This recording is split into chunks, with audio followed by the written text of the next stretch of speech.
देशात एप्रिलच्या तुलनेत मे महिन्यामध्ये महागाई दर वाढला। मे महिन्यामध्ये महागाई दर 3.93%वर। इंधनाच्या वाढत्या किमती महागाई दर वाढवण्यास कारणीभूत। डिझेलच्या खरेदीवर पेट्रोलियम मंत्रालयाकडून 90 दिवसांसाठी निर्बंध। 200 लिटरपेक्षा जास्त डिझेल खरेदी करता येणार नाही। व्यावसायिक ग्राहकांना किरकोळ दुकानांमधून डिझेल खरेदीस मनाई। इराणच्या सर्वोच्च न्यायालयाकडून डॉक्टर सेजल पवारला बोलणार।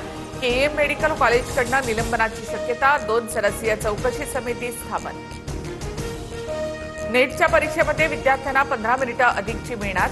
एनटीएचा मोठा निर्णय। 21 जूनला देशभरात नीटची पुनर्परीक्षा होणार। अवैध गुटखा विक्रेत्यांवर मकोका अंतर्गत कारवाई होणार। अन्न आणि औषध प्रशासन आयुक्त तुकाराम मुंढे यांचा इशारा। उत्पादक आणि सप्लायर्स देखील मकोकाच्या कचाट्यामध्ये अडकणार।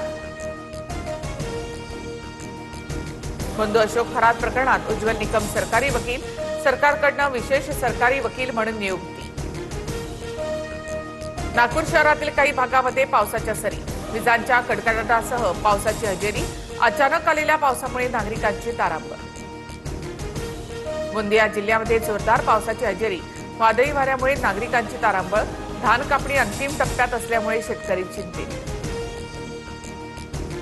सोलापूरमधील गोळीबाराच्या घटनेनंतर पोलीस ऍक्शन मोडवर। डीसीपी अतुल झेंडेंकडून आरोपीची दांडक्यानं धुलाई। एका निष्पाप नागरिकाला लागली होती गोळी। मध्य रेल्वेवर आज आणि उद्या मध्यरात्री विशेष ब्लॉक।